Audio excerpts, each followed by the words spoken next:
علی بھائی اگلا سوال ہے، میرے بھائی کی شادی کی ڈیٹ بالکل قریب آ چکی ہے، لیکن وہ عجیب و غریب وسوسے کا شکار ہو چکا ہے۔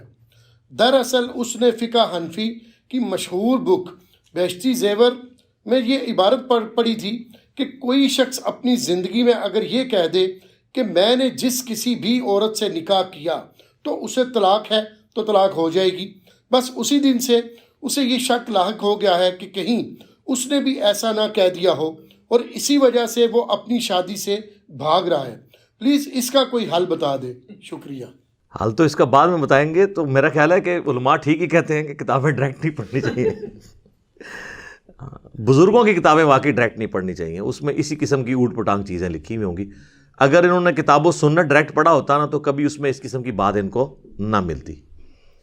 یہ فقہ حنفی کا مسئلہ ہے، اور یہ صرف بہشتی زیور پہ یا بہار شریعت پہ نہیں آپ ڈال سکتے۔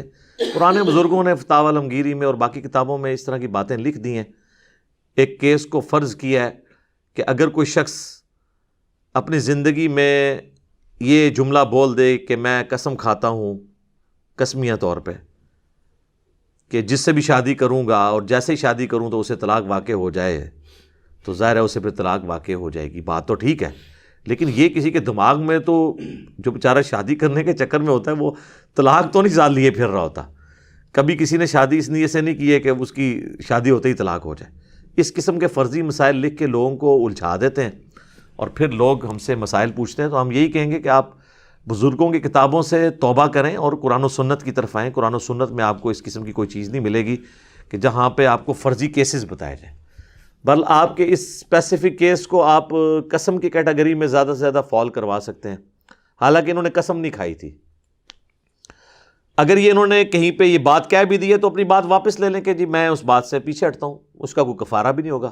ہاں اگر انہوں نے قسم کھائی ہے نا، پھر قسم ان کو توڑنی ہوگی اور اس کا کفارہ ادا کرنا ہوگا، جو سورۃ المائدہ کی آیت نمبر 89 کے اندر اللہ تعالیٰ نے قسم کا کفارہ بتایا کہ اگر کوئی شخص قسم کھا لے تو وہ قسم کو کیسے توڑے گا۔ اور اس میں بھی اللہ تعالیٰ نے فرمایا کہ اللہ تعالیٰ تمہاری جو لغو قسم کی قسمیں ہیں نا، جیسے عربیوں میں عام عادت ہے وہ بولتے ہوئے کہہ دیتے ہیں واللہ باللہ تاللہ، لیکن یہ وہ انٹینشنلی قسم نہیں کھا رہے ہوتے، یہ ان کی عام ایک تکیہ کلام ہوتا ہے۔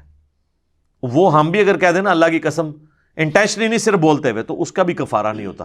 ہاں پوری انٹینشن کے ساتھ کھائیں نا تو وہ اللہ تعالیٰ نے سورہ المائدہ کی آیت نمبر 89 میں فرمایا لا یؤاخذکم اللہ باللغو فی ایمانکم، اللہ تعالیٰ تمہاری گرفت نہیں کرے گا ان لغو قسموں کے اوپر جو تم اپنی گفتگو میں بول دیتے ہو، وَلَٰكِن يُؤَاخِذُكُم بِمَا عَقَّدتُّمُ الْأَيْمَانَ، بلکہ اللہ تعالیٰ گرفت کرے گا ان قسموں کے بارے میں جو تم پورے وثوق کے ساتھ کھاتے ہو۔ فَكَفَّارَتُهُ، تو اس کا کفارہ یہ ہوگا اگر کسی نے اپنی قسم توڑنی ہے، اطعام 10 مساکین، کہ وہ 10 مساکین کو کھانا کھلائے گا، اوسط درجے کا کھانا، یعنی آج کل آپ سمجھ لیں 100-150 روپے کا ایک وقت کا کھانا ہے تو 10 مساکین کو کھانا کھلا دے۔ من اوسط ما تطعمون اہلیکم، وہ اس لیول کا کھانا ہو جو وہ گھر میں بھی کھاتا ہے۔ یہ نہیں ہے کہ گھر میں وہ اعلیٰ کھاتا ہے تو باہر کہہ کہ نہیں جی وہ عیدی والوں کے پاس چلے جائیں اور فلاں کے پاس چلے جائیں وہاں تو 10 روپے کا بھی کھانا مل جاتا ہے، اس طرح نہیں۔ او کسوتہم، یا 10 مساکین کو پھر کپڑے لے دے اگر کھانے کا ارینجمنٹ نہیں کر سکتا۔ او تحریر رقبہ، یا ایک غلام آزاد کر دے۔ یہ آج کل آبسلیٹ ہو چکا ہے، غلاموں والا سلسلہ تو نہیں ہے، پہلے 2 آپشن ہی ہیں۔ لیکن اگر کوئی غریب ہے تو اس کے لیے اللہ نے فرمایا فَمَن لَمْ يَجِدْ، اگر کوئی اس کی استطاعت نہیں رکھتا یا اس کو نہیں پاتا، فَصِيَامُ 3 ایام، تو وہ پھر 3 دن کے مسلسل روزے رکھ لے گا تو وہ کفارہ ہو جائے گا۔ ذَلِكَ كَفَّارَةُ أَيْمَانِكُمْ إِذَا حَلَفْتُمْ، یہ ان قسموں کا کفارہ ہے جو تم حلفیہ طور پر پوری انٹینشن کے ساتھ کھاتے ہو۔ وَاحْفَظُوا أَيْمَانَكُمْ، اپنی قسموں کی حفاظت کرو۔ كَذَلِكَ يُبَيِّنُ اللَّهُ لَكُمْ آيَاتِهِ، بالکل اس طریقے سے اللہ تعالیٰ اپنی آیات کھول کھول کر تمہارے لیے بیان کرتا ہے۔ لَعَلَّكُمْ تَشْكُرُونَ، تاکہ تم اس کے شکر گزار بنو۔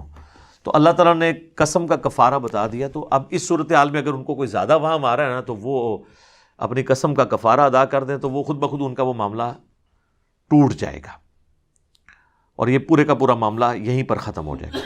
باقی یاد رکھیے گا، بخاری اور مسلم دونوں میں حدیث ہے، اللہ کے محبوب صلی اللہ علیہ وآلہ وسلم فرماتے ہیں کہ اگر میں کسی معاملے میں قسم بھی کھا لوں اور بعد میں مجھے پتہ چلے کہ اس کے خلاف کرنے میں زیادہ بہتری ہے تو میں انشاءاللہ اپنی قسم کو توڑوں گا، اس کا کفارہ بھی ادا کروں گا۔ یعنی قسم کوئی ایسی چیز نہیں ہے اگر کسی نے کھا لی اور بعد میں اس کو آئیڈیا ہوا ہے کہ فلاں کام کرنا بہتر تھا، مجھے قسم نہیں کھانی چاہیے تھی، تو نبی علیہ السلام اپنے لیے بھی کہہ رہے ہیں میں قسم توڑ دوں گا اور میں اس کام کو کر لوں گا اور اس کا کفارہ دے دوں گا۔ ایک اور حدیث ہے بخاری اور مسلم میں، نبی علیہ السلام نے فرمایا کہ کسی شخص کا اپنے گھر والوں کے حق میں کوئی قسم کھا لینا اور پھر اس قسم کو توڑ دینا یہ بہتر ہے۔ اس کا قسم کھانا، اس کے توڑنے کا جو گناہ ہے یا اس کے توڑنے کا جو وبال ہے، اس سے بڑا وبال ہے کہ وہ اس کو نہ توڑے اللہ کے نزدیک۔ یعنی اللہ کو یہ پسندیدہ ہے کہ وہ شخص اپنے گھر والوں کے بارے میں کھائی ہوئی قسم کو توڑ دے۔ اللہ تعالیٰ اسے یہ نہیں کہے گا کہ تو نے میری قسم کھائی تھی تو تو نے قسم کا لحاظ نہیں کیا۔ اگر وہ اس کا جرم بھی ہو کہ اس نے اللہ کی قسم توڑی ہے تو وہ قسم توڑنا چھوٹا گناہ ہے، بڑا گناہ یہ ہے کہ اپنے گھر والوں کے حق میں کوئی ایسی قسم کھا لینا کہ جیسے لوگ کھا لیتے ہیں کہ اگر تو اپنے یعنی وہ کہتے ہیں میکے گئی تو تجھے میری طرف سے طلاق ہے، یہ اکثر لوگ پوچھ رہے ہوتے ہیں، یا اپنے بھائی کو ملی تو طلاق ہے، یا فلاں سہیلی کو ملی تو طلاق ہے۔ یہ اکثر خامدوں نے اس قسم کی تھریٹ لگائی ہوتی ہیں اور پھر یہاں پوچھ رہے ہوتے ہیں کیونکہ انہیں پتہ ہے بیویوں نے باز تو نہیں آنا، تو سر آپ ہی اپنی قسم توڑیں اور کفارہ ادا کر دیں، اور اگر وہ چلی گئی ہے تو طلاق واقع ہو جائے گی۔ ایک کی نیت کی تھی تو ایک ہوگی، دو کی تو دو، تین کی تو تین، اور فارغ بیوی۔ لہٰذا احتیاط کیا کریں، آپ اس طرح کے کام نہ کریں۔ بیویوں نے تو باز نہیں آنا لیکن آپ تو باز آ جائیں۔ بیویوں کو کیوں اسٹیک کے اوپر لگاتے ہیں؟ معاملات کو اور طریقے سے بھی ہینڈل کیا جا سکتا ہے۔ اچھا، صحیح مسلم میں ایک اور حدیث ہے اسی کانٹیکسٹ میں، نبی علیہ السلام نے فرمایا کہ جو تم نظر مانتے ہو نا اس کا کفارہ بھی وہی ہے توڑنے کا جو قسم کا کفارہ ہے۔ قسم مستقبل کے بارے میں ہوتی ہے، یعنی اگر میرا یہ کام ہو گیا تو میں یہ کروں گا یا میں یوں کروں گا، اگر وہ یا یوں نہیں کروں گا، دونوں کیسز میں جب الٹ چلتا ہے تو قسم ٹوٹ جاتی ہے۔ لیکن اگر کسی نے ماضی کی کسی بات پہ کہا نا کہ اللہ کی قسم میں نے یہ نہیں کیا، تو یہ قسم نہیں ہے، نہ کفارہ ہے، یہ ایک جھوٹی سٹیٹمنٹ ہے قسم کے ساتھ سپورٹیو۔ یہ قسم نہیں ہوتی، قسم مستقبل کے لیے ہوتی ہے۔ اور نظر بھی یہ ہے کہ میرا فلاں کام ہوا تو میں یہ کروں گا، اور پھر وہ یہ نہ کر سکے یا نہ کرے تو وہ ٹوٹ گئی، اور مسلم شریف کے الفاظ ہیں اس کا کفارہ وہی ہے جو قسم کا کفارہ قرآن کی سورۃ المائدہ کی آیت نمبر 89 میں آیا ہے۔ بلکہ بخاری مسلم میں ایک اور حدیث ہے، نبی علیہ السلام نے فرمایا کہ نظر ماننے سے، منت ماننے سے، نظر و منت یہ دونوں انٹرچینجبل ورڈ استعمال ہوتے ہیں، تقدیر نہیں ٹلتی، البتہ کنجوس کا مال نکل جاتا ہے۔ تو تقدیر اس چیزوں سے نہیں ٹلتی ہے۔ تقدیر میں لکھی ہوئی چیزیں جو اللہ تعالیٰ نے تقدیر میں پہلے ہی ڈیسائیڈ کیا ہے کہ دعا کی برکت سے ٹال دوں گا، دعا کی برکت سے بھی صرف وہی تقدیر بدلتی ہے، ہر طرح کی تقدیر نہیں بدلتی۔ اور صدقہ دینے سے بھی صرف وہی تقدیر میں آئی ہوئی تکالیف ٹلتی ہیں جو تقدیر میں لکھا ہوتا ہے کہ اگر صدقہ دیا تو میں ٹال دوں گا۔ وہ تکلیف جو آنے والی ہے اس اعتبار سے کہ اللہ نے اس کو ڈیسٹنی مقرر کیا ہے، وہ صدقے سے بھی نہیں ٹلتی، نہ دعا سے ٹلتی ہے۔ یہ بھی یعنی تقدیر کی بھی لکھی ہوئی تقدیر کے بھی دو قسم کی اقسام ہے۔ خیر یہ الگ سے ٹاپک ہے۔ بہرحال نظر کا کفارہ یعنی منت کا اور قسم کا کفارہ یہ سیم ہی ہے کہ آپ نے 10 مساکین کو کھانا کھلانا ہے یا ان کو کپڑے لے کے دینے ہیں، اور جب غلام والا سسٹم تھا تو غلام آزاد کرنا ہے، اور اگر کوئی اس پر استطاعت نہ رکھے تو وہ روزے رکھے گا، ڈائریکٹ روزے رکھنے سے کفارہ ادا نہیں ہوگا۔ اس حوالے سے ایک اور حدیث ہے، بخاری اور مسلم دونوں میں حدیث موجود ہے، نبی علیہ السلام نے فرمایا کہ اللہ کی نافرمانی میں جو کوئی شخص قسم کھاتا ہے تو اس کو پورا نہ کرے، اور نہ کوئی ایسی قسم پوری کرے کہ جو اس کے بس میں نہیں ہے۔ اب ایسی قسم بھی ہو سکتی ہے جو آپ کے بس میں نہ ہو، مثلا ایک شخص کہتا ہے میرا یہ کام ہو گیا، منت کے طور پہ وہ کہہ لے یا قسم کے طور پر میں روزانہ 1000 نفل پڑھوں گا۔ اب یہ کون پڑھ سکتا ہے؟ مشکل کام ہے۔ اچھا، بعض لوگوں نے یہ بھی قسم کھائی ہوتی ہے میں 100 گھروں سے مانگ کے نا اللہ کی راہ میں نیاز کروں گا، یعنی قسم تو منت تو منی ہے، مصیبت لوگوں نے پاتی ہے۔ اور بعض تو بالکل معصیت والی قسمیں ہوتی ہیں، یعنی میرا اگر بیٹا ہوا تو میں اس کی اتنی لمبی چٹیاں رکھوں گا اور اتنے سال کے بعد فلاں مزار پہ جا کے کاٹوں گا، تو یہ ساری جو اس قسم کی قسمیں یہ معصیت والی ہیں، گناہ والی ہیں، ان کو بھی آپ نے پورا نہیں کرنا۔ وہ بھی حدیث سنن نبی داؤد کے اندر موجود ہے، جامع ترمذی کے اندر موجود ہے، سنن نبی داؤد کے اندر بھی، کہ نبی علیہ السلام نے فرمایا جو اللہ کی نافرمانی میں تم نے قسمیں کھائی ہوئی ہیں نا، تو ان کا کفارہ ادا کرو، اس قسم کو پورا نہ کرو۔ کفارہ بہرحال پھر بھی دینا ہوگا، کیونکہ آپ نے غلط کام کی، وہ سزا تو آپ کو ملنی چاہیے نا، کفارہ تو آپ کو ملے گا۔ اور اس میں ایک اور بڑی مشہور حدیث ہے جو ابو داؤد کے اندر ہے، ایک صحابی نے منت مانی تھی کہ میں مقام بوانا کے اوپر اونٹ قربان کروں گا، ایک روایت میں آتا ہے 100 اونٹ۔ نبی علیہ السلام سے اس نے آ کے ڈسکس کیا تو آپ نے فرمایا دیکھنا وہاں پر کہیں زمانے جاہلیت میں کسی بت کی عبادت تو نہیں ہوتی تھی۔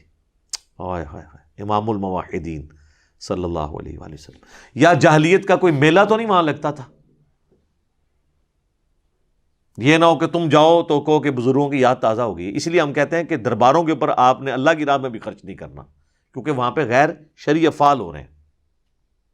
تو انہوں نے انشور کیا، تو پھر آپ نے فرمایا تم اپنی نظر کو پورا کرو، اور کوئی ایسی نظر پوری نہ کرو جو تمہارے بس میں نہیں، یا جس نظر کے اندر اللہ کی گناہ والا معصیت والا ایشو ہو، اس نظر کو بھی تم پورا مت کرو۔ اس موقع پہ آپ علیہ السلام نے یہ بات بھی ارشاد فرمائی۔ تو قسم کا بال کفارہ دینا پڑے گا، جس نے معصیت والی قسم کھائی ہے نا، وہ اس کو قسم والا معاملہ ہوگا۔ باقی یہ جو کچھ انہوں نے کیا، تو اگر ان کو زیادہ وام آ رہا ہے تو ایک قسم کا کفارہ دیں اور شادی کریں جناب، اپنے لیے بھی آسانی کریں، اپنے گھر والوں کو بھی اس عذاب سے باہر نکالیں، اور آندہ کے لیے بھی آپ نیت کریں کہ آپ نے کتاب و سنت میں جو چیزیں آئی ہیں وہ پڑھا کریں، بابوں کی کتابوں کو چھوڑ دیں۔ ٹھیک ہوگا جی؟ جزاکم اللہ خیر۔